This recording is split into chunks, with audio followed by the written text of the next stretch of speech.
particular property was actually identified in the addendum to the coastal addendum to the Port Alberni agricultural plan. And so today I'm asking support to engage the neighborhood to potentially create a year-round sustainable food growing system for the neighborhood. I acknowledge that food growing can be controversial, and I am asking that we open up to the idea of food growing on the coast so that we can become a little bit more food secure. As we all know, the effects of the small effect that we felt in the December storms and that left our grocery store shelves a little bare. Imagine if it was just a few days longer or a week. Currently we're getting our food from California, food that can easily be grown here. So I feel like we could do a lot better here for sure. To summarize one of the sustainable goals of the 2018 vital signs for the CBT, it says by 2030 to end hunger and ensure access by all people to safe, nutritious and sufficient food all year round.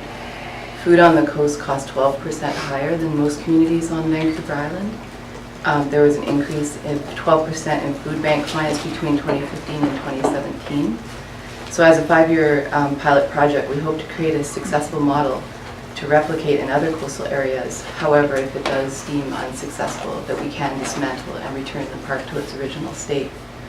In conclusion, I'm hoping that you'll support the TCFI to engage the neighborhood in consultations to create a food growing space that is not only abundant but also beautiful and will be a benefit to the entire community and the neighborhood. Thank you. Thank you, Leah. And our second speaker is Yarmo. Good morning, Council, Mayor. Last time I was here, I said that the draft budget was looking for new highs on the scale of tax increases. Today I would like to present the data from the government website. This is the per capita tax chart. Tofino is at one end of the chart, and with our tax proposals, we may very well be the peak in all of British Columbia. This is available on the BC government website. If indeed we feel that we want to do this, I think we need to do a lot more work in communicating to our residents why it is that that is required. I went to the meeting where the information was presented, but there was very few, if any, dollar numbers. We're talking about increases. Be better if the clock was over there. Increases that are astronomical compared to the debates we've had. Like, we turned down a pool because the residents said they don't want to pay 40 bucks a month.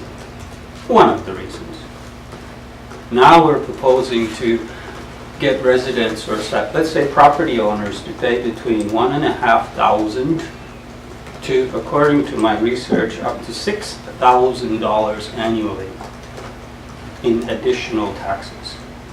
So I urge you to do a much better job of communicating why it is that Tofino has become 57% more expensive to operate or run.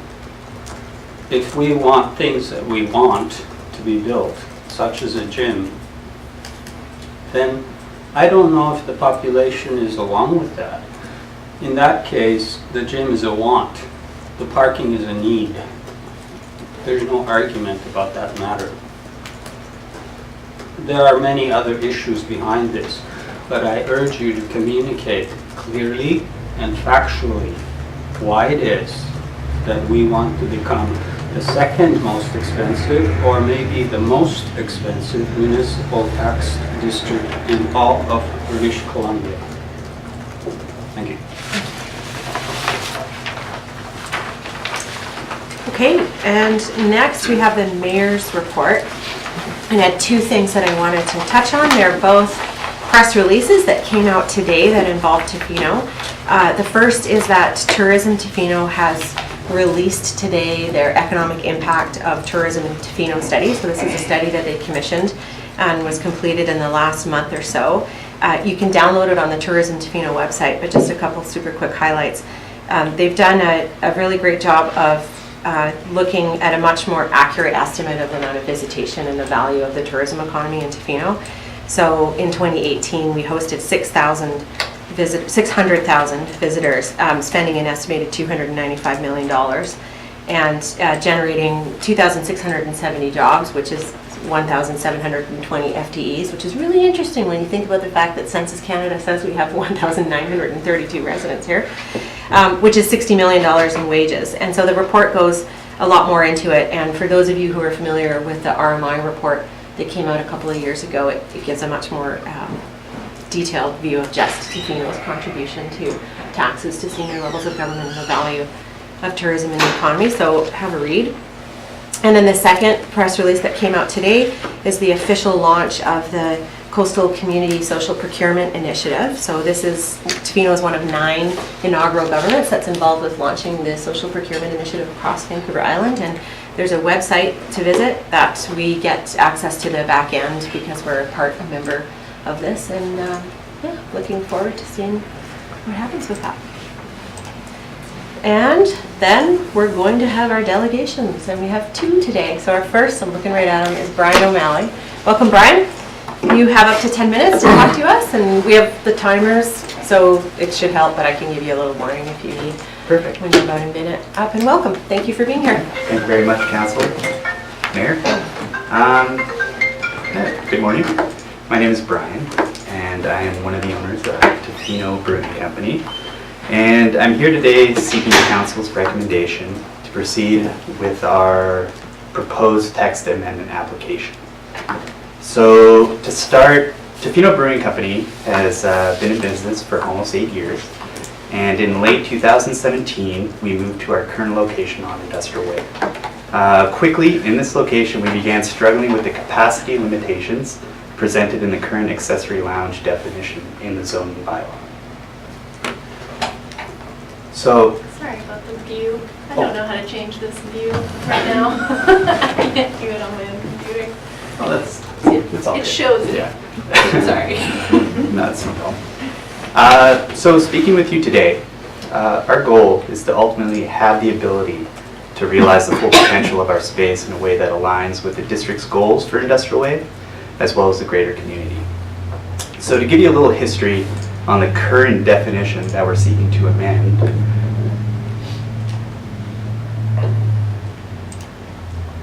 think I might be doing this wrong here. I think maybe this doesn't allow it to flip. Don't So you? maybe Elise will have to just do it by hand or something. Yeah, I don't know what, but. Is it okay if you let me just click know. it? Yeah, absolutely. Perfect. Which, is this one? Yeah, you got it. Okay, sorry, that's right. No, it's all good. The accessory lounge endorsement was made available to breweries in 2014. We worked to have this use added to our property throughout 2016 and 2017. In the end, it was decided to mirror the brewery's floor area and capacity from the old location in the zoning. So we are currently limited to 732 square feet with a maximum capacity of 35 seats. The problem that we're facing is in our new space, with our increased production and increased traffic, the lounge capacity has become a serious bottleneck and has left us unable to accommodate locals and visitors, especially during peak times. So with this, we view this as damaging to our business, especially not being able to accommodate locals. And I'm sure some of you have been to the brewery once or twice where it has been very busy, and it could be an incredibly long wait, and as a local, it really hurts us to turn the people that live here away. And, yeah. So I also just want to show just a couple points to illustrate the interest in the brewery that we currently have. Oh, sorry. You were doing it. I was doing it. Oh, one more back. Sorry. I'm just gonna put this down. I'm gonna go with it. Sorry. Here's a slide from the 2018 Visitor Intercept Survey.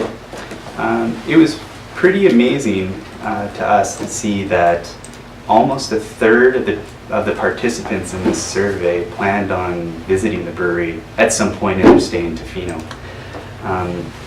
Also thought it was pretty cool that the brewery is its own category in that, so thought that was neat. Okay. And on TripAdvisor, we are the top ranking non-outdoor nature focused thing to do in town. And I just want to point these out. These are just to show that there is a large interest in coming to the brewery when visiting Tofino. So what we are proposing is to remove the square foot and seat restriction from the definition.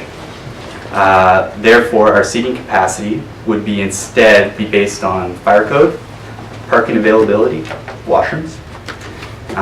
With these in mind, we would be applying to the BC Liquor Board for a capacity increase to 80 people. And if the district were to allow these changes, this is what we would do. So with the main lounge area, we would slightly increase the square footage and have roughly about 60 seats where there currently are 35.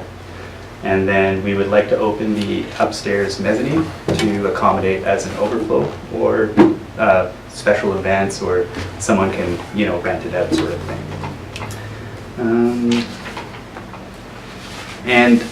If you can just go back, sorry.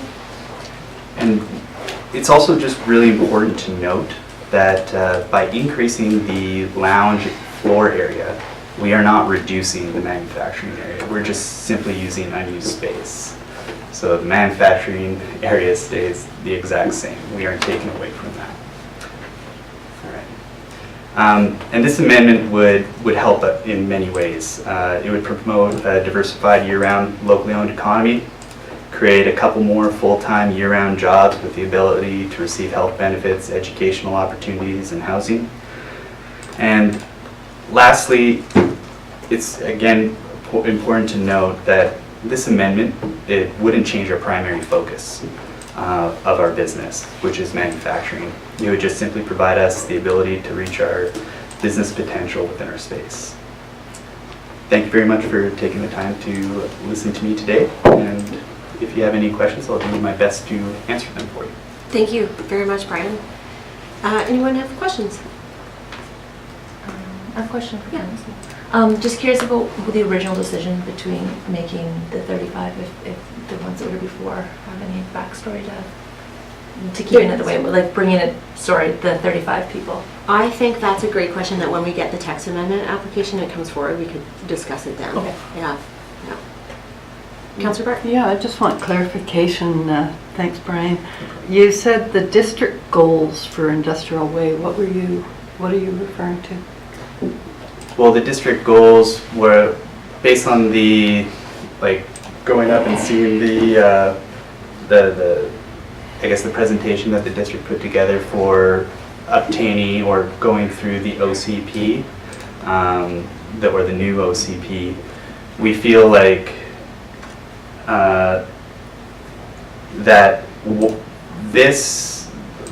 we're looking at doing is roughly in line with that, in the sense that we are not taking away any sort of manufacturing, and that was strictly made clear that there is a need to keep that manufacturing zone, and yeah. Okay. All right, thank you. Anyone else have any questions? Councillor Anderson? Yeah. You wanted to eliminate the square footage? What was that again? Yeah, so we were just looking to remove the square foot and seat restriction that is currently in the text amendment that's on the use.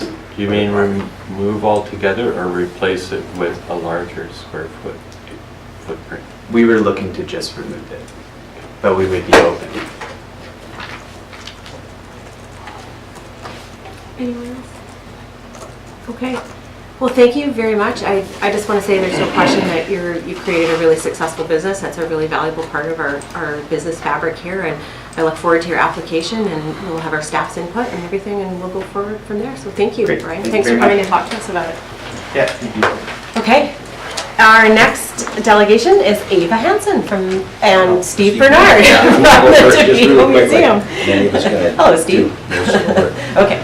Thanks for the time for seeing us today. Steve Bernard, President of the Tofino-Clayoquot Heritage Society. Ava Hansen, our Operations Manager. At this point, I'd like to start the presentation out at the beginning of time. Actually, when Al first got on council. Just joking. 16 years we've been at this, I think Al was around for this even before that. Anyways, congratulations, Al. We got a bit of history with the history. In July 2017, we presented a plan for the funding to go to sort of the next level, and we received $16,000 per annum from the district.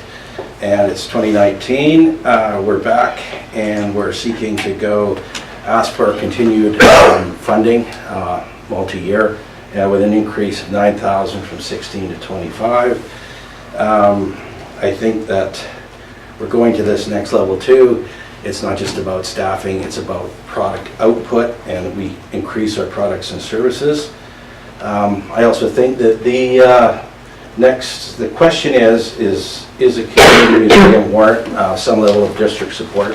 And I think it does. I think the next question is, if we do get some funding, how do we make sure we get the most value and for those dollars and meet shared objectives? I'm quite confident we can really do some magic on that. I'm going to turn this over to Ava here to go through kind of an update for you. I'll be back at the end to talk about the budget a little more and something called the history engine. I think this is a great opportunity to build on the successes we've made in the past and do something that's really cool. Thanks, Steve. Hello, Ava. Hi, thanks everyone for having us. So to start off, I'm going to go over some of the museum background for some of the new counselors. We have a little timeline here. The Tonquin Foundation was started in 2003, and then the Maritime Discovery Center was the first physical space for museum display. In 2005, the Tall Ship Festivals were really big initiatives in 2005 and 2008. And then in 2013, the Tofino-Clayoquot Heritage Society was formally formed, and then from then they were working up to a physical museum space, which opened in the summer of 2016. And in 2017, we were really able to bring things up to the next level with some district funding, so $16,000 a year for 2 years, and that allowed the society to attain a part-time employee, which helped keep the doors open and ramp up productivity.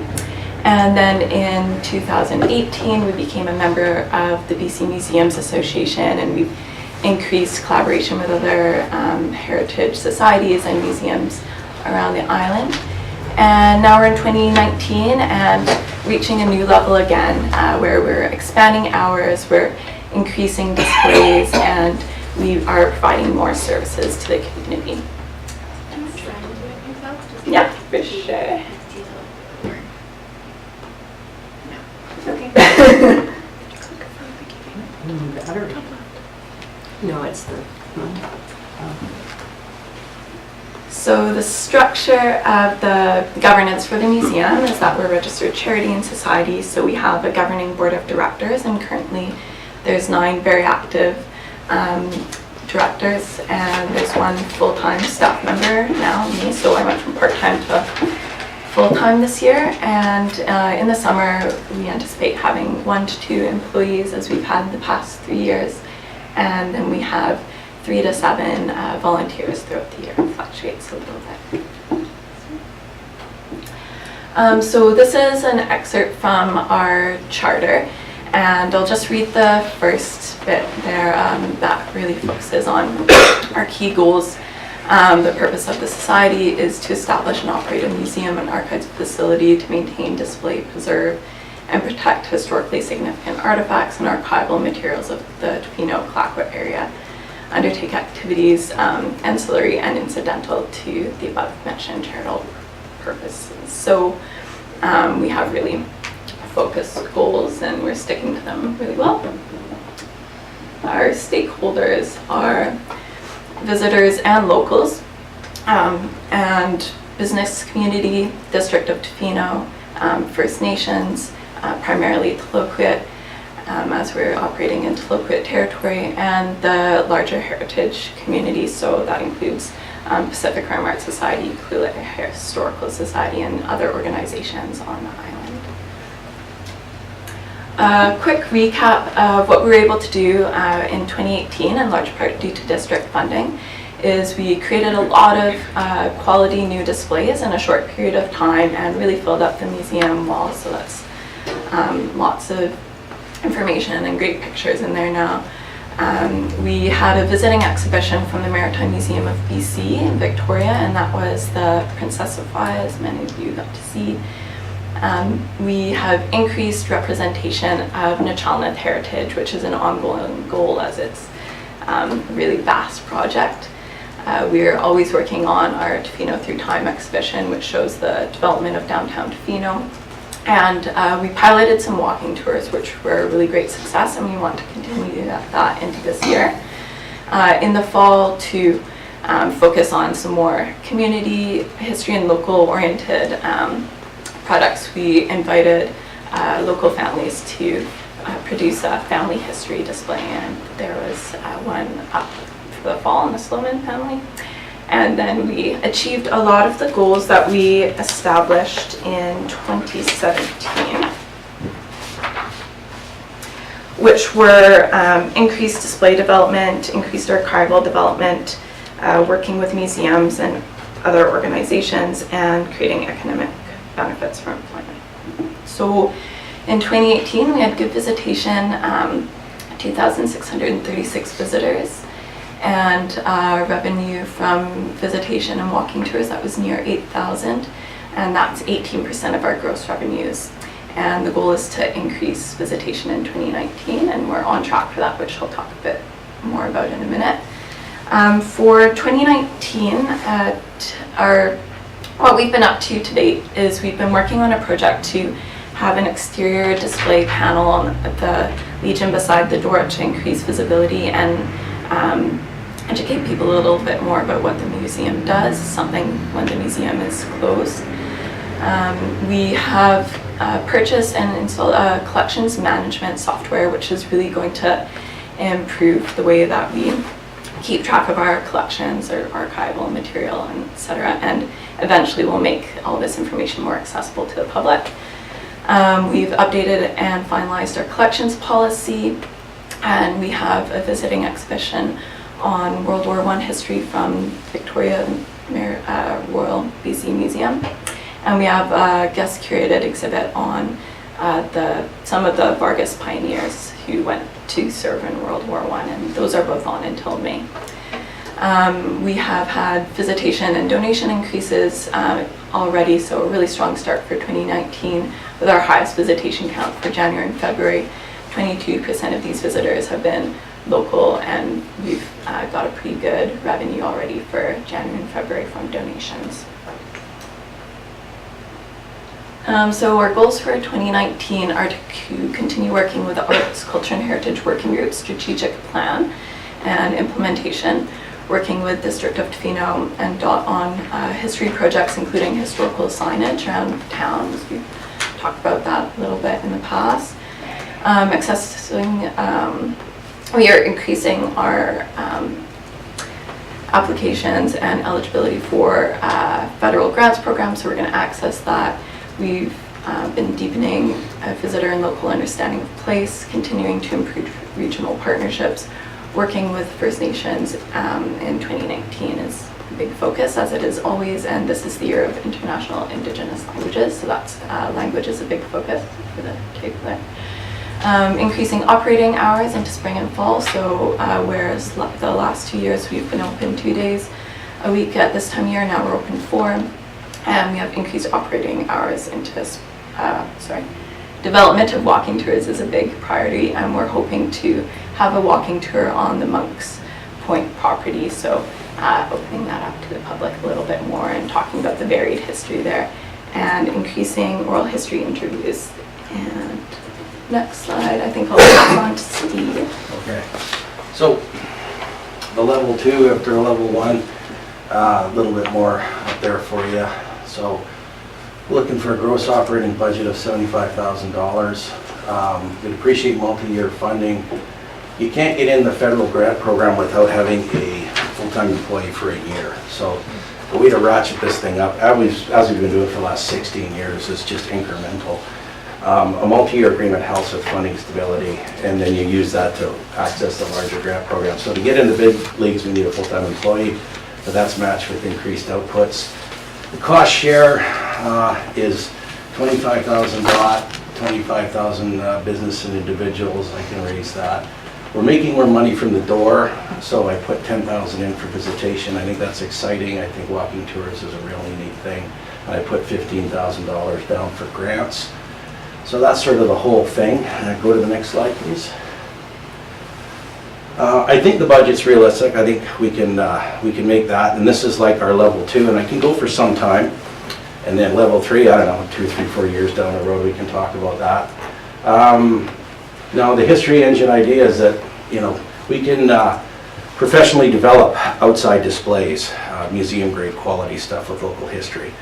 And it's a good thing to be able to do. We can do it well. Ava can do it well. And I think if we're looking at funding applicability for RMI and stuff like that, you can use those to make all kinds of historical displays around town, which again helps out with the RMI objectives, makes the town more history-wise, great for visitors and locals and all of that. So there's some synergy here. We can do that while the museum's open. So you're getting two things at the same time, and and we're keeping it at 1/3, 1/3, 1/3 into the future. So you're multiplying the district's investment. That's sort of that. And Ava, do you want to finish off?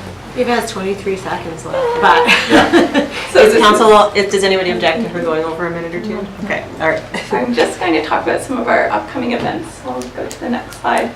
On Monday the 18th, there's going to be the annual blessing of the fleet on First Street Dock at 9 a.m. And then on March 21st, there's going to be a guest curator talk at the Legion, and that's Stephanie Ann Warner, Harold Monk Sr.'s granddaughter, is going to talk about the World War I Argus exhibit that she's put together. So it should be a really lively and entertaining event at 7 p.m. to 9:30 at the Legion. And if you come a bit early, then the museum doors will be open too, so you can check out the exhibit. And our open hours currently are Thursday to Sunday, 12:30 to 4:30. Thank you very much. Thank you. Just a second. Let's see if we have any questions. Does anybody have any questions? I have a couple comments. Sure, Councilor Bert, Please, please. thank you for the presentation. What wasn't stated, or I may have missed it, was the contract was with the district was the kind of execution or development of the Heritage Master Plan, which was a district plan, and we contracted you. And we have new councillors here, and I just want to be sure that there's some understanding about that. And I don't know if from the staff point of view that's kind of what happened, but I think that that's an important distinction. I do believe that funding came through the Resort Municipality Initiative. It did not. Okay. So, yeah, I'll leave it at that for right now, but thank you. It really is. Oh, there is one other thing.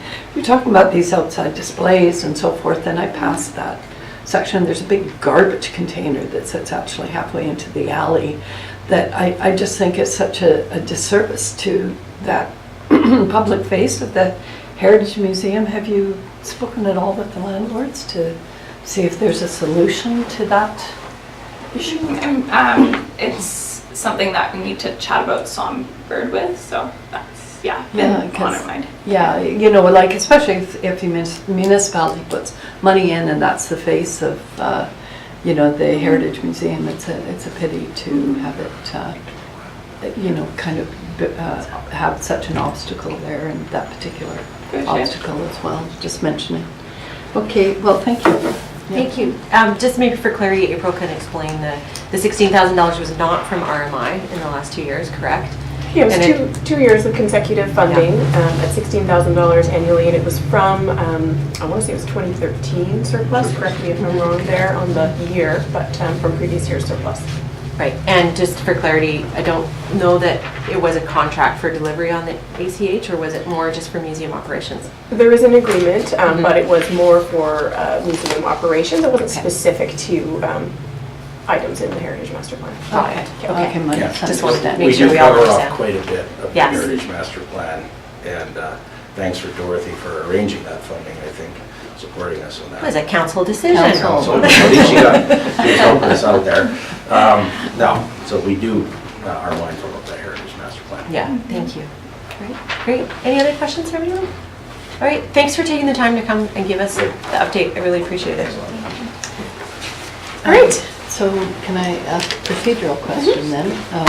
The ask is for $25,000. I don't know if that comes through a formal letter from the Heritage Society, or this is considered that request, and if it, how it gets into the budget process for, or the RMI process, for example, for consideration.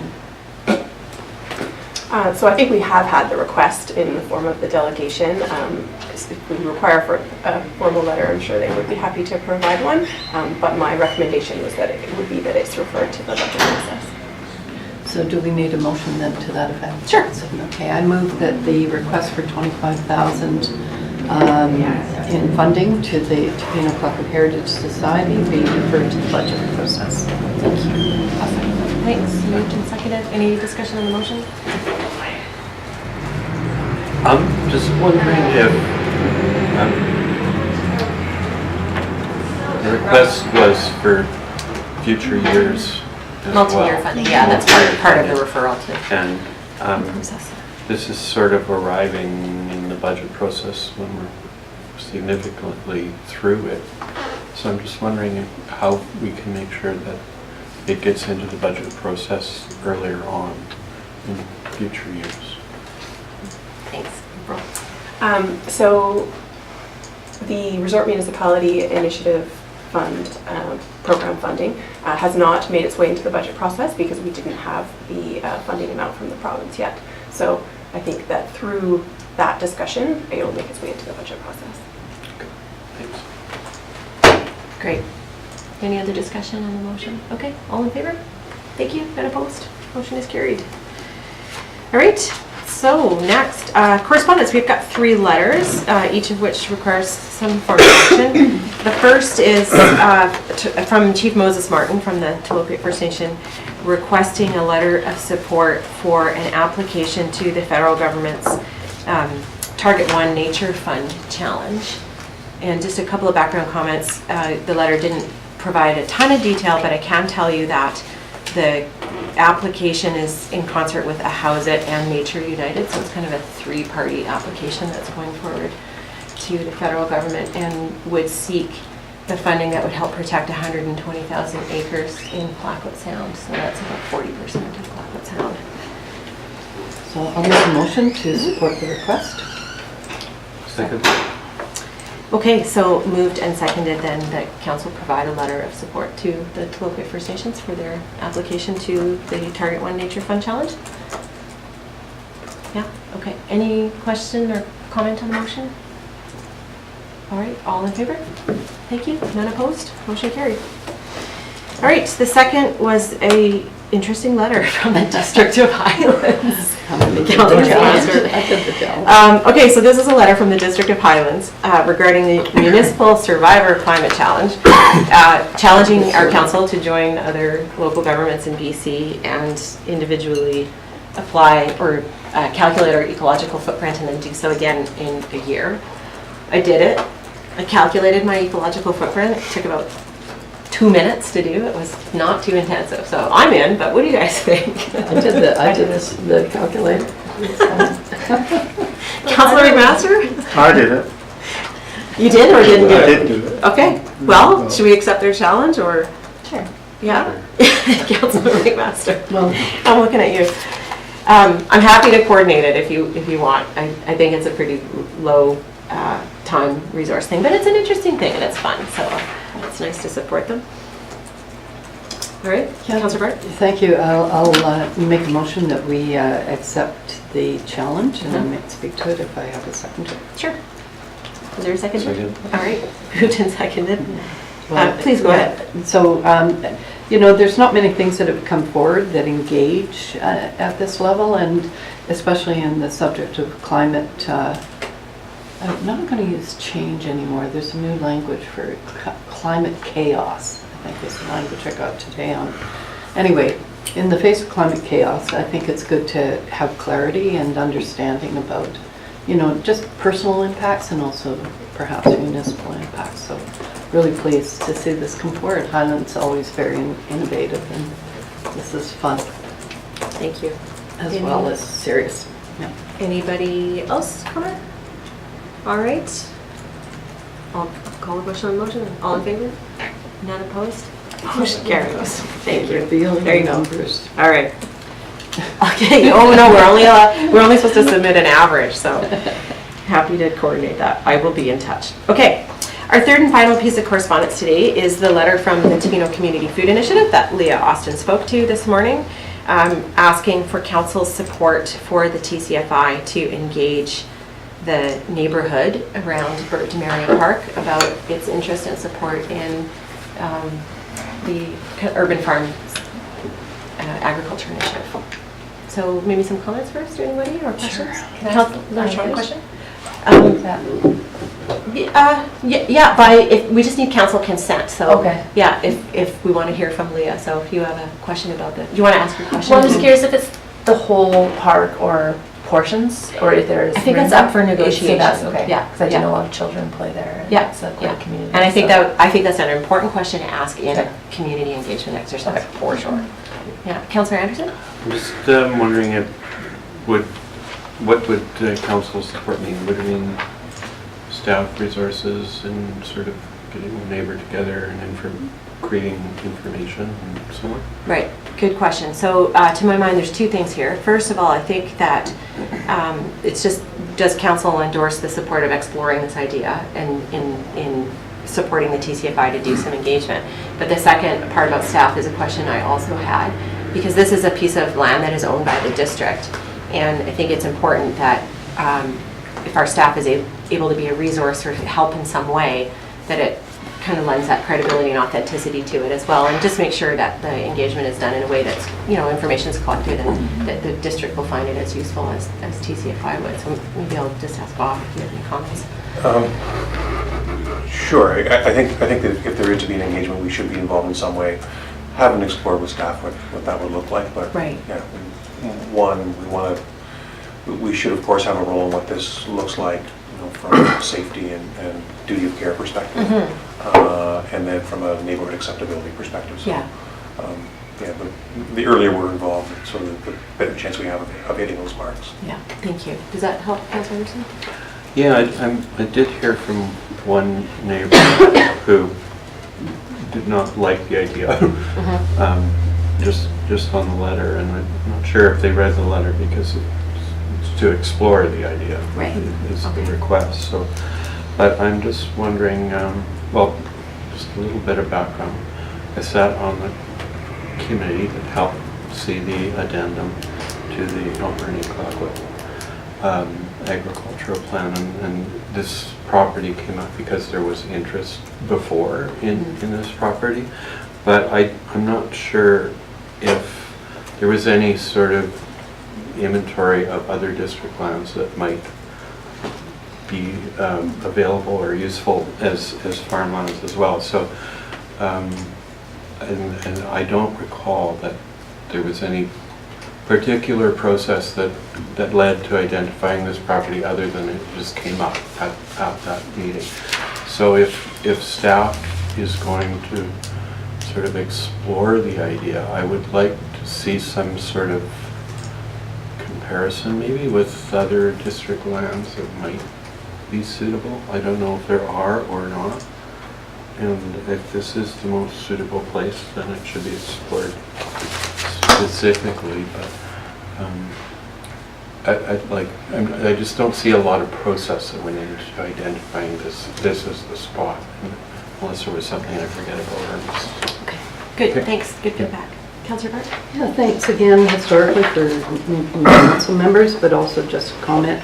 I was here when this came forward previously, and like at the time, very supportive of the efforts of the Tofino Food Initiative in endeavoring to, and having successfully created community gardens. However, in this particular location, not only was there really substantial resistance to the idea that was based on a number of very acceptably logical reasons, although they perhaps could have been addressed.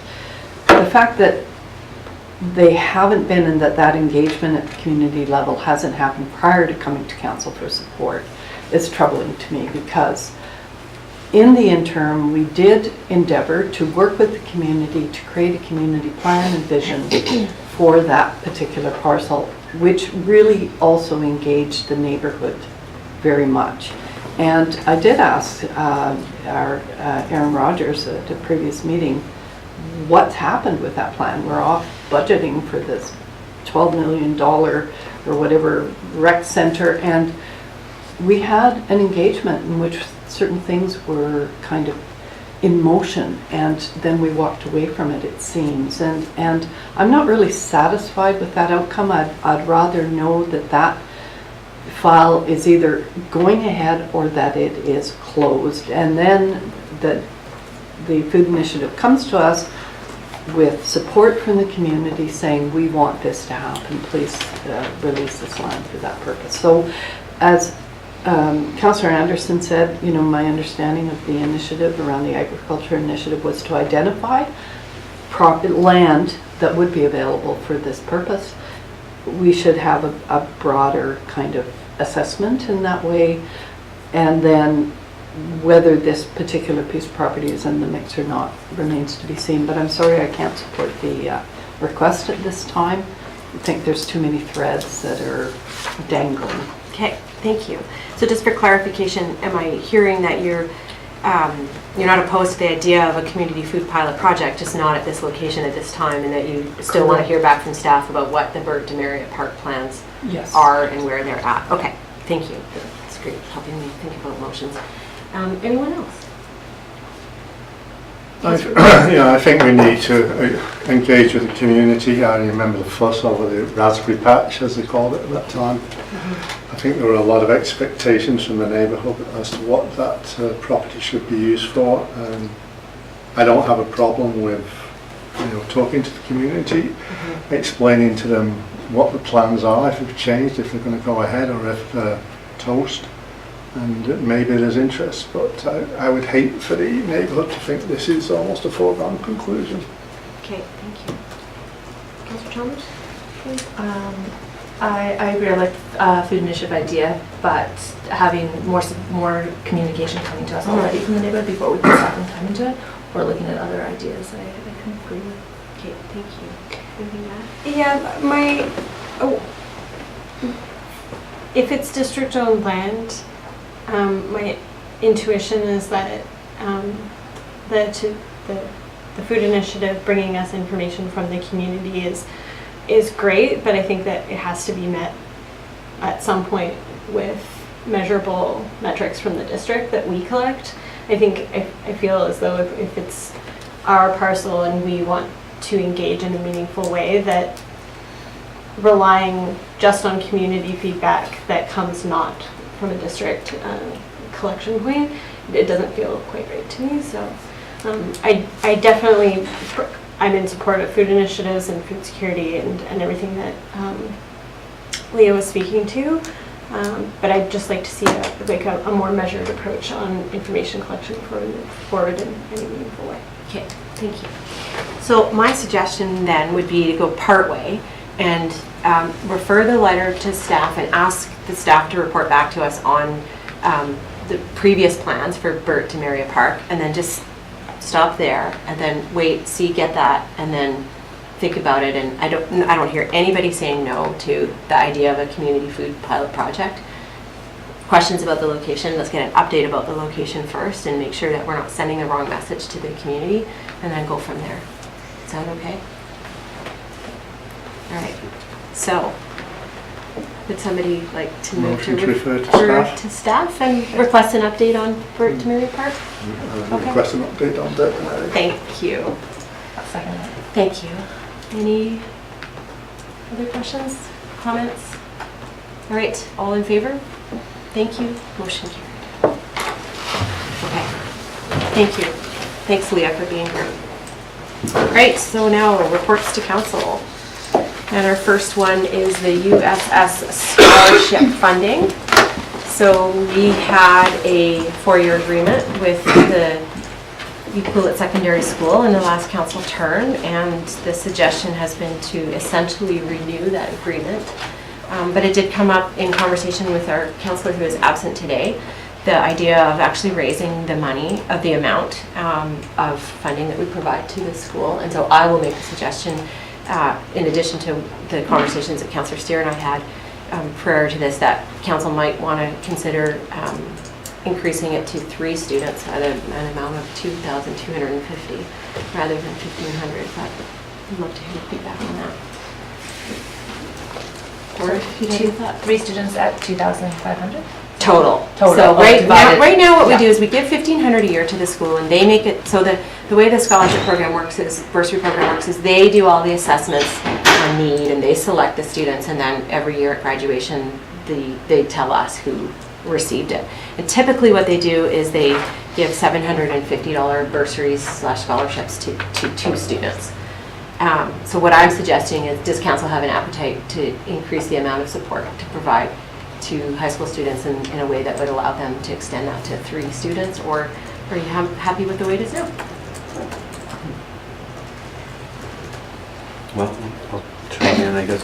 I just thought that, yeah, that perhaps it's time to increase it. I didn't think quite that much, but I'd kind of like to know the whole history and when the last increase came along, or if there even was one throughout the whole period. Yeah, there has been in the last like 10 years. There was an increase at some point, but I don't remember offhand what it is. I don't have that information. Yeah. I think we used to give. Well, you know, I'm not even going to speculate. I'm just not. Yeah. Anyways, I was thinking it should go to 2,000. Okay. And that was an arbitrary number I picked without any information. Anyone else? Councillor Chalmers? Can I ask where this comes from our budget and where that money might be taken from if we're increasing it? It comes from, well, it's its own budget line item, I think. Do you know, Bob? Council. It's in council expenses, Oh. so Okay. sort of Yeah. in the same way that volunteer awards come out. Right. I believe it's in that GL. It's in that GL, which It's I at don't least think in we've ever council spent in full. expenses. If it's not in that exact one, it's in a different council expense Okay. line item. The promo budget or whatever it's Yeah, called. something Okay. like that. Yeah. I'm sorry, part of Okay. Thank It you. is funded by taxation. Yeah. Councillor Bert? Yeah, the amount, I think that logically makes sense if we're going to increase to one more is to increase by multiple of 750, so 2,250. And I don't object to that. It's always been very low, and it isn't increasing our budget. It's we just have to make some adjustments within that budget item. That GL, yeah. So I volunteer not to go to UBCM again. Anyone else? Councillor McMaster? Yeah, I was thinking more like 2,000. I think 2,500 is a little bit rich. And I'm also concerned. I mean, I'm in favour of more money, but I'm concerned that we keep on saying we'll give more money for everything, and it's all coming back on the taxpayer. And sometimes we've just got to say hold.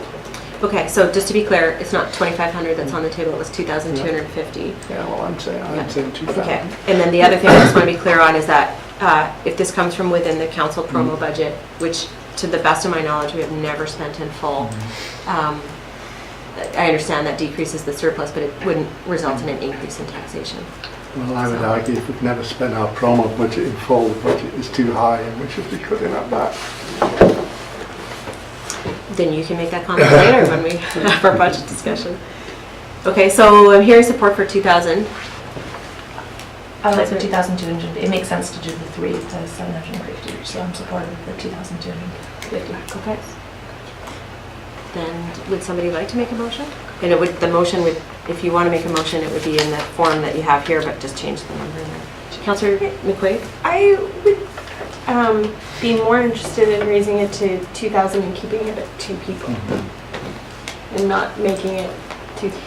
It's up to them to decide Oh. how they split it apart. Like, Gotcha. so It I could wouldn't be- worry too much about that Okay. part, but yeah, okay. Right. All right. Well, there's only 6 of us, and 3 and 3 is a split vote, so. If I might make a suggestion, Yes. given that 2 of the councillors have suggested 2,000, and given that they make that decision, they may indeed decide to divide it, 1,000, and so if we can agree on 2,000, then at least we would, I think, have some movement. Yeah, I think there's agreement there. Okay. Would you like to make a motion? I move that we allocate $2,000 to the USS Scholarship Fund and refer that to the financial plan, Okay, so something like that. Sorry. sorry to get picky. I'm going to Yeah, just read go it for as it. it's as the staff have crafted the draft There we here go. for us. That's but what I was there we go. looking for. All right, so the motion would then be that the District of Tofino donate up to $2,000 per year for scholarships or bursaries in the years 2019 through 2022 as outlined in the award agreement attached as Appendix 1. Fabulous. And they'll adjust the number in the agreement. Okay. So that's moved by Councillor Bert. Is there a seconder? Councillor Chalmers. All right, any final comment? All in favor? None opposed? Motion carried. Thank you. Thanks for the discussion. All right, next is the communication strategy. Elise, did you have any opening comments you wanted to make? No, I don't, but Okay, available. But you're here to answer questions. Which is good. You have them. Okay. Great. Well, first of all, thank you for seeing this through. And I remember when this came up in the strategic planning session in the last council term. So it is nice to see the report and the support from staff to bring us to a point where we do have a communication strategy, because I think it's a really important thing. Who would like to start? Anybody have any questions from it? It's a very detailed strategy. So if you have any questions for Elise today, of course you always can talk to her later too, but just overall, if there was anything, any glaring omissions or any concerns or any questions. The only thing is, because it is so detailed and it will be sort of implemented over time, I would just like to see like sort of a regular update about where it's at, what we're adding. And I don't know where the best place for that is, like budget time or how do we track the implementation of it? That's my question. Any thoughts on that?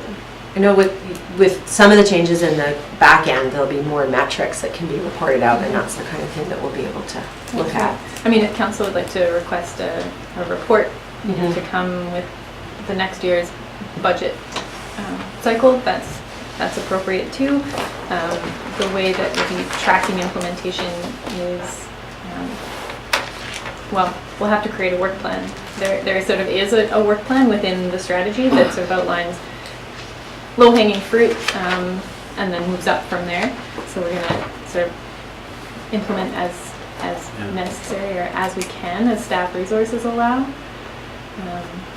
The reason I'm asking is that because it's so detailed and does have a whole number of actions in it, I think it's essential that the public understands where we're at with it all the time, because otherwise people will be coming and saying, well, this says we should be getting this in terms of communication. Your plan says this, so I think it's just important so it's really clear that people know where that it is implemented over time, where we're at a little bit. Yeah, I think So in I a don't year know. Yeah. from now, that there'll be some things to report that'll be more easily tracked, like with the new software that you'll be using for getting emails out and things like that. There'll be a lot of information that comes with that. But as well, Elise and I were discussing this yesterday about in a year or a little more maybe of doing the survey again, and the consultant has recommended us to do the same survey that we did at the beginning of this to see what the public's feedback is about the communications and how it's coming. So I think in that there'll be a little bit of detail, but I can certainly pull together at some point what actions have been taken over this Yeah. year, at the end of the year. yeah. Okay, I just don't want to see it lost and Understand. Yeah, okay. Yeah. And thank you for that. Councillor Bart? Yeah, thank you. It just, wanting to know that, they talk about the budget proposal, elements and so forth, but that what we're talking about is how this integrates into the work of staff now without adding a communications manager or such in the process. And yeah. So on March 18th, will all council and staff be undertaking some training with the consultant, and the latter half of that day will just be staff, just to go through how staff is going to start implementing the recommendations, what's feasible right now, and sort of using a case study of maybe a large capital project to understand what this strategy would mean for each new project as we undertake a communications plan for each project as she's recommended. So. Okay. Thank you. Good. Thank you. Anyone else? Councillor McMaster? I thought the report was good. I was just pleasantly surprised that from the open house that everybody thought our communications what we're doing is pretty good at the moment. So I'd like to see us continue what we're doing, and if we can improve it with little costs, that'd be great. Good. Yeah. Sorry, I did fail to mention that it's a great report and I much appreciate the work because we've talked about the communication plan for a long time. So excellent. Thank you. Great. All right, anyone else? No? Good. All right.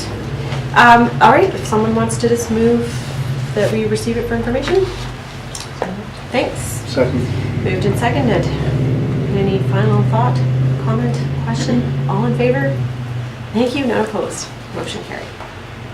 All right, next is a discussion to follow on the special committee of the whole meeting that we had on February 25th around an integrated project delivery design or model to use for the wastewater treatment plant. And all of us were there for the presentation from Sandra Hamilton and the gentleman whose name I have just forgotten. And Councillor Bart was not, and we're hoping that you were able to view the presentation remotely. And so, actually, Councillor Bart, I want to start with you if you had any questions that had come up from that. Or so many, too many. But it was a very detailed presentation, that's for certain. But, yeah. Yeah, no, I don't have a comment at this time. Okay. I just think in principle, Yeah. that to know that we're kind of engaged and interested and supportive is step one. But Yeah. yeah. So just to kind of refresh then. So Sandra spoke first about the strategic or social procurement side of things, and then the gentleman spoke about integrated project delivery and how that could be conducted in this case. And we had a pretty fulsome discussion, I think, afterwards about the benefits and the risks and whether we were ready and whether this was the right project. And so the purpose of the discussion today is we've had now a couple weeks to kind of let it sit. I've had a discussion with some of our managers as well, and just sort of see where you're feeling about this and go from there. Councillor Anderson? I just don't quite feel comfortable with moving in this direction right now. I don't think it's been tested out in this province quite enough. And I felt a little bit of reluctance from discussion with staff about moving in this direction as well. So as much as it might offer some benefits, it comes with some risks as well. So I'd be more comfortable with such a large project, and it's, because it hasn't been tested that well in the province, it could lead to budget overruns as much as it could save money. Thanks for that. That's my sense of it. Okay. Yeah. Oh, that's great. This is the time to do that check-in. Councillor McMaster? Yeah, well, at the time I expressed my thoughts that this probably wasn't the right time or project to do this. And I'm convinced even more of that after talking to Sandra and the other guy afterwards, who both admitted to me that this probably wasn't the project to be doing it for the first time on. So, I mean, I agree in principle, and I think we should be moving towards that, but the timing is wrong for this project.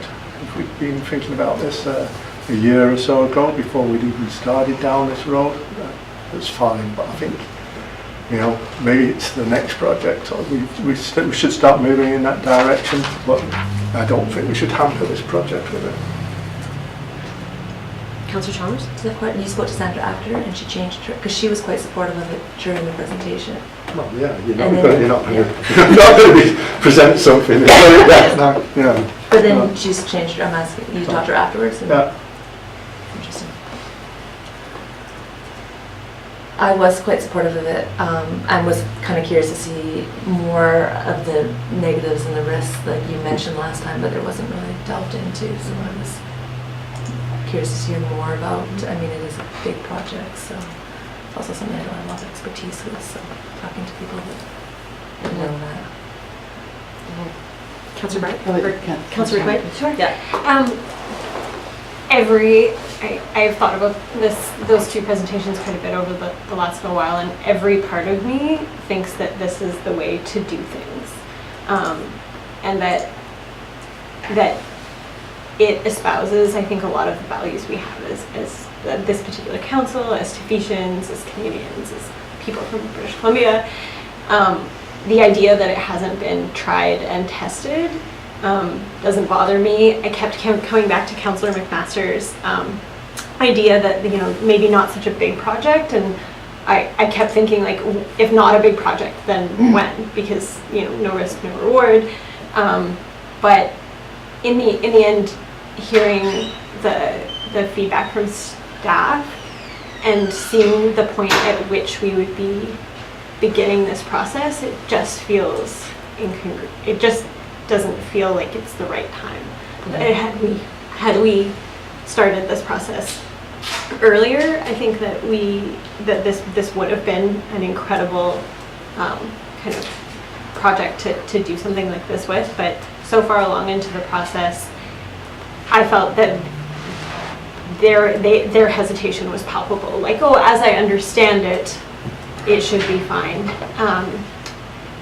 With that in mind, I can't support the IDP part of it, but I think that we should look carefully at the Sandra's portion of the presentation, and she did say, I can insert social procurement into any form of project that you take. And so I think that we should be very careful and not throw both of them to the wind, and take what she said about social procurement and perhaps use this as a small pilot to factor that into a large project that might be beneficial for us, and to keep IDP and social procurement in mind for any further upcoming projects. I think would be incredibly valuable for us and what we want to do. Thank you. Thank you. Yeah, it's been valuable to hear the actual, that conversation again. If people have had some time to think about it and so forth. But the one question I had, and maybe it, was explored a bit, but whether or not there was a possibility of breaking up the project into elements where a portion could be kind of accelerated under this kind of process and other parts not, because of the higher level of professional, professionalism required in skills and so forth. So if staff have an appetite for that, you know, I wondered, because we've talked about that before, about granting contracts and where, you know, we could parse out portions of a contract so that, you know, we can have more local employment and that type of thing. Anyway, just...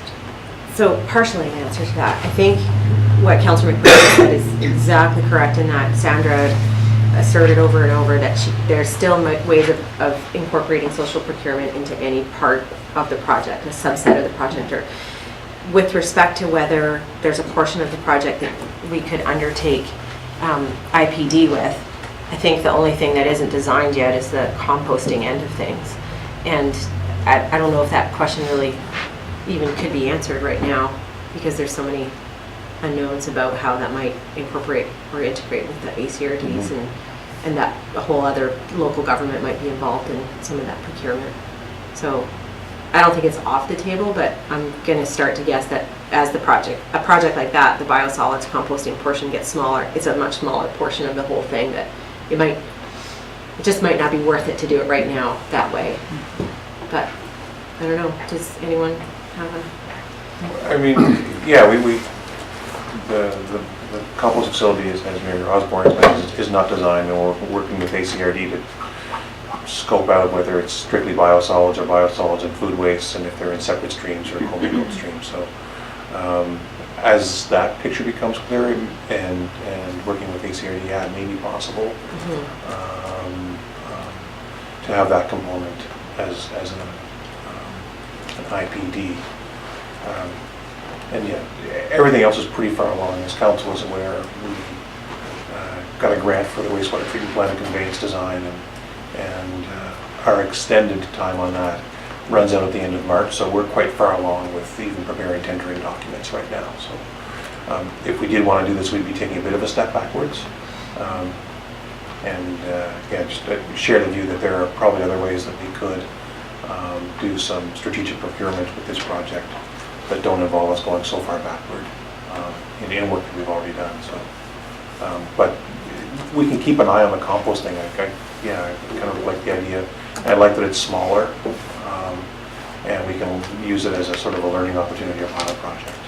And then it's with another local government that might still be manageable. I mean, while it is the ACRD that's kind of up front right now on this, they are kind of working for us in Euclid at this point, so it might be possible. So I think based on the reactions of council and what we heard from management last time and the discussion that we had last week, that we're actually pretty much all on the same page. I think there's a lot of, and I wanted to say thank you to everybody for being open-minded to hearing it, and I'm glad that we went to the extent that we did and learned what we did, but on the whole it really does feel like not this project right now, maybe in the future. The principles are sound and we're really interested in it.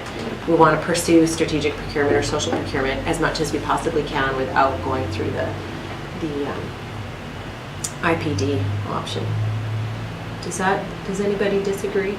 No? Okay. I'd just like to say, Yeah, I don't please. think we should completely forget about IPD, and I would support that some sort of motion where that staff investigate moving towards IPD by a certain date, you know, maybe 2022 or something like that.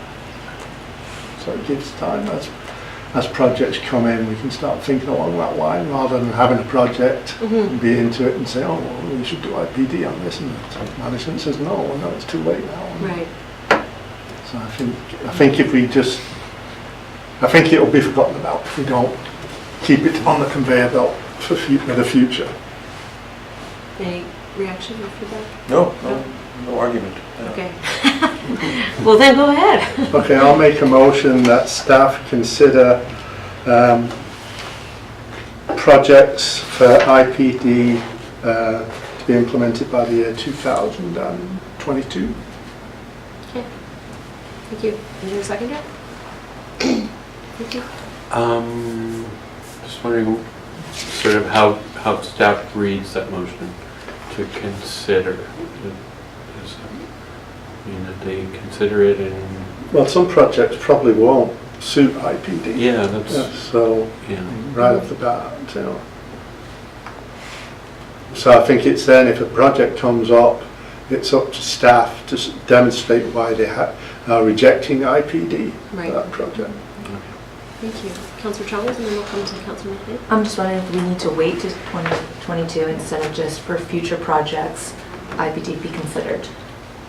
Well, I think you need it for you to get your mindset into it. You've got to have a year for things to come in and get your head into it. So we're almost in halfway 2019. So you take 2020. It's not going to happen in 2020. So. But why can't it happen on the next project? Like talking about the rec center. I mean, that might be if we get the grant for it, that might be a great one. So having it already on our radar, let's do it project by project. I agree with what you're saying. I just don't think it needs to wait. It doesn't need to be decided right away that they will do the next one, but it's just we motion that it is on the board for each project to be considered. Okay. I think by 2022, couldn't still happen in 2021. Okay. That's all I'm saying. Let's hear a little more, and then we'll see if we want to refine this or not. Could we amend it that, staff considers IPD in future projects and has a, by 2022, it be in place to be a... I think that's what we were saying, really. I think it is. I think the Okay, gist is there, so but we just want to make sure there's clarity. Yeah, go ahead. I think Councillor that having it be always considered for viability by 2022 doesn't preclude assessment for viability prior to 2022 is what Councillor McMaster might be motioning to. Okay. Let's keep that one. Any other feedback? I'll support the motion. Okay, I'll call the question on the motion then. All in favor? Thank you. None opposed. Motion carried. Thanks. Is there anything from that discussion that you didn't get that you still need? All of you. No, but I just wanted to talk about next steps a little bit. So, Thank you. Sandra came forward with that recommendation but did not finalize her report. So now that I'll go back to Sandra and provide the feedback from council and indicate that we don't want to move or use IPD approach for this project, and she will come back with a report with other recommendations and how we can incorporate strategic procurement into this project. Thank you. Okay. All right. So the next item is, again, more just a discussion item than a decision-making point around the financial planning process and the feedback that we got from the open house. And so the purpose of this is to have that kind of interim opportunity between the first version of the budget that we saw. We went out to the public, we held the open house, and had some online commenting opportunity. That the results are summarized here for you. And then we have our next all-day budget meeting on the 15th, 16th of April. So it's an opportunity now to discuss the feedback that we got and ask again any questions. And if you've had any major changes in thinking or have something sort of substantive that you want to bring into the process at this point, then now is the time. I'll say thank you very much for a very comprehensive open house. Yeah.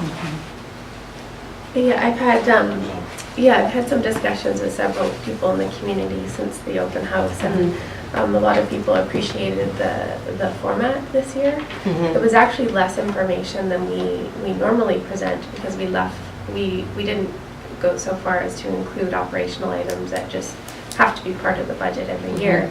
But we focus more on items that would encourage community feedback. We ask specific questions, and a lot of people really like that format. And as you can see, I think we got more feedback than I've seen from the budget process anyway. So I think it's a good approach. We'll probably continue to do that. Yeah, thank you.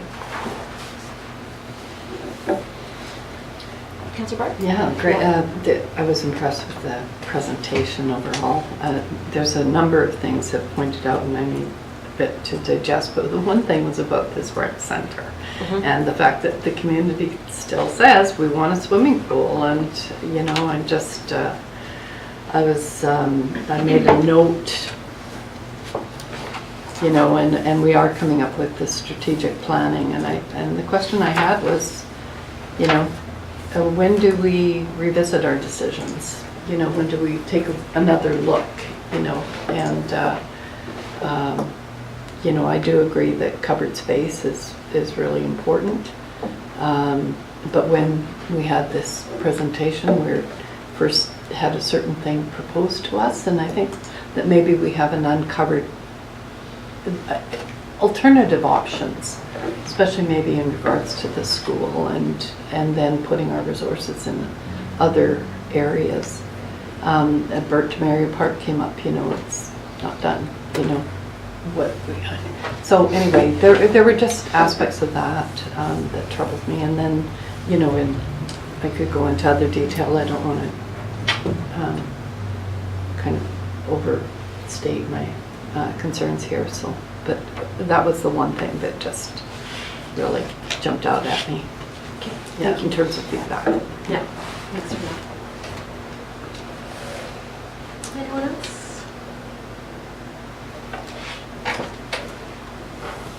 No. Councilor Whitman? How many people attended the open house, and how many was feedback through email or whatever? We received 3 through email for the website, and there was about 45 to 50 who attended the open house. So this open house was conducted earlier in the process than we have done in the past. So we didn't have draft tax rates, we didn't have draft tax rates. We did have draft tax rates. Oh no, actually we didn't present the draft tax rates at the open house. I had them available for discussion, and I actually ran a couple draft tax bills, just municipal bills. That's right. Yeah. No, we didn't have them on display this time, so it was earlier on. So after we conduct the April 16th meeting, will there be another opportunity to put things online as we're more certain, and invite more feedback? Just give people a bit. Yeah. Okay, I think that's important.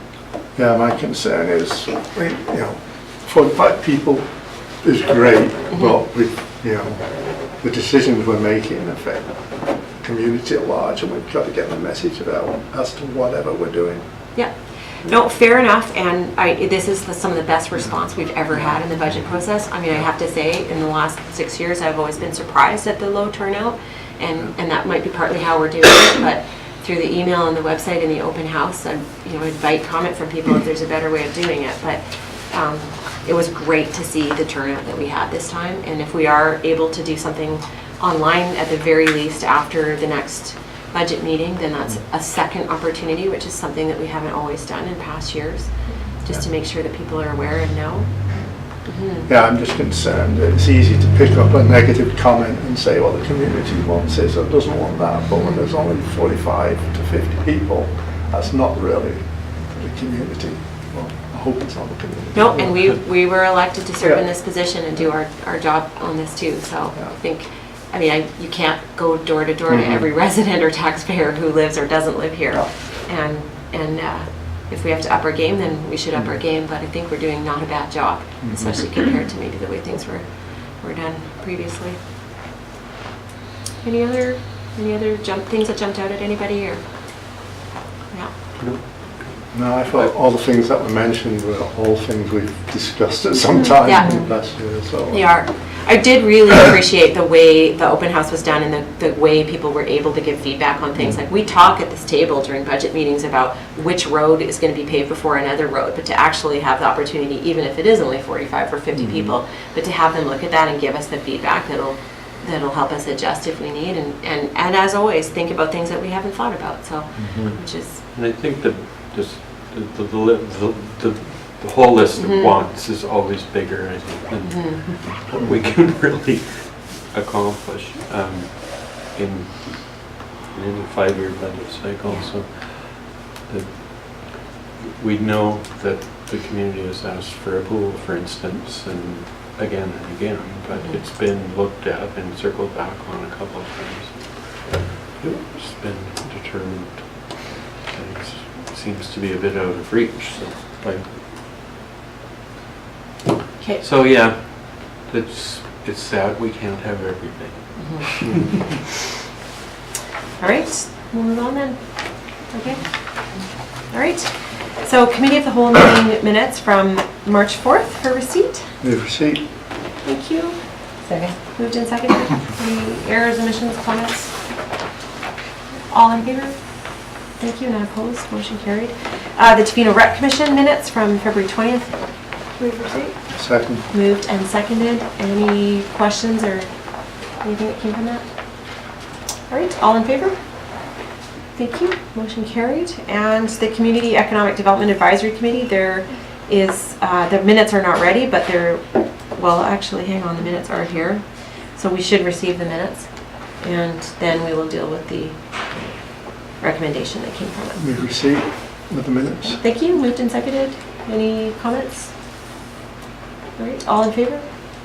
Thank you. Motion carried. Councillor Bart, do you want to speak to the recommendation? Yeah, so this had come from the Community Sustainability Department, is my understanding, for the Tech Development Workshop. It's an initiative through the Lands, Waters, et cetera, and Rural Development Office, and it's a one-day workshop this Friday to kind of really introduce tech opportunities, and the workshop's being paid for by the ministry, but they've asked that we contribute the lunch and host it here. So staff, and maybe Elise can speak to this, have calculated a budget up to $700 for the lunch, but I don't know if you've had any more sense or registration information, etc. Is there anything you can comment? I can't speak to that. The ministry has contacted us today. It's actually the Jobs, Tourism and Trade Ministry, and they've only had 2 people use the Eventbrite link, and they are considering canceling this event if there isn't more interest. So this was circulated again this morning to council and to the CDAC committee just to see if anyone is interested in this workshop. It is during spring break. It's a difficult time for folks to sign up, but if councillors would like to make their interest known by the end of the day, then we'll have a better idea whether this workshop will go forward. And the $700 was a very broad guesstimate, not knowing at the time how many people would have an interest in the workshop. Feel free to send to your networks as well. Yes. Yeah, thanks. Yeah, since that time I found out that I can't be here exactly for this reason, the spring break issue. There's something that I have to attend to, so I wouldn't even be able to be there, but it doesn't mean I just kind of get an indication. Were you? It's rather a bit of a haphazard. So I was the other one. Yeah. Yeah. So if there's not more interest than that, I don't think we should move ahead. Well, I have a lot of interest in it, but I can't be there. Yeah. Well, I don't think we're going to get enough people by Friday. 10 is their minimum. Pardon? 10 is the minimum participants to run this workshop. Right. And I know that Jen Dark, Executive Director of the Tofino Long Beach Chamber of Commerce, will attend. Councillor Anderson has said he would attend. If you can find 8 other people, then they will come. Otherwise. And it was recommended staff also be knowledgeable. Yeah, I don't that's know right. if staff are available. I am available to go. 3, okay. 700 would be a high number for one. I don't I'll believe say we'll spend the very $700 on lunch.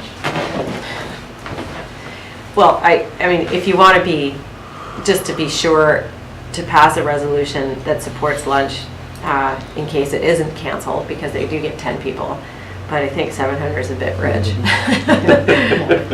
So Yeah, we're that's like pretty good lunch for 10 people. 200 or 250 or something like that, but that's just my guess. Yeah. So let's say there are 10 people come forward. I'd move that the lunch be provided for the March 15, 2019 textile workshop to be funded from the special projects reserve in an amount up to 300, let's say. Sure. It's 20 people. All right. Okay, all in favor? Thank you, motion carried. All right, the District of Tofino Percentage Additions Repeal Bylaw 1261 2019 for adoption. We passed the 3 readings at the last council meeting. I'll move adoption. Second. Thank you, moved and Favorite seconded. named bylaw. Yeah, the bizarrely named bylaw. All right, did anybody have any final questions or? No. All right, all in favor? Thank you, motion carried. All right, question period. Any questions from members of the audience? Yes? I made a couple of notes. The first one is procedural. This repeal additions bylaw, I think, is number 486 or something like that. Louise, it was missing in the set of active bylaws that you sent me, so please make sure there's no others. Just procedural. If you want to get people to come to a budget meeting, then all you have to do is send out a graph like mine. You'll get them here. Sorry, I didn't hear that. Send out a graph like the one I presented at the beginning of the meeting and then explain what's happening. You will get big turnout, guaranteed. It's sort of like if you present the meat, people will come to eat. It's not very complicated. I've been looking at the history on why we're talking about a rec center, and I see a lot of talk about an ice rink and a pool. And I'm making a statistical graph of when things have been talked about. This gym, the dots don't start till really late. So if you're going to push ahead with the gym, you need to bring the community along with that. Because right now it's sort of like the sewage place. All of a sudden, the largest footprint, most expensive, smelliest one shows up. So what I'm doing is I'm doing statistical dots of when things have been talked about, how long back they go, what they were, and how they changed. Because I feel it's important that we talk about things in an open, factual manner. I think that's healthy for all of us. And I will continue to do that, not because I want to be a pain in somebody's side, but I think as a community that's really important to do. Thanks. Thank you. Mr. Bailey, anything? I got 2 questions about, sorry, Andrew Bailey, Western News. I have 2 questions regarding Tourism Tofino's impact study. Is it economic impact study? You mentioned it at the beginning of the mayor's notes. I got 2 questions. One, was there any numbers that came out of that to sort of surprise you? 240 is out there, 260 is obviously a huge number. Were you surprised by that? And then the second question is, in their release this morning, they say that they hope that these numbers sort of help shape the way we make our decisions. How does council see this sort of report as being, as impacting their future decisions? So I'm not sure that members of council have actually had the opportunity to read it yet, since it just came out today. So I'm not entirely sure we can provide a comment right now. I'd be happy to talk to you more about it later. Okay. Yeah. Fine. Deal. That's all the questions I have. Okay. Good meeting. Thank you. Anyone else? Tim, Marcus, no questions. All right. Nope. Thanks for coming. All right. If somebody would move the excuse me, recommendation to Move that the meeting be closed to the public pursuant to sections 91A, C of the Community Charter to discuss matters relating to personal information about an individual who holds or is being considered for a position as an officer, employee or agent, employee relations. Second. Thank you. Moved and seconded. All in favor? Thank you. For opposed, motion carried. There's 2 recess? Sure. Yeah. Okay.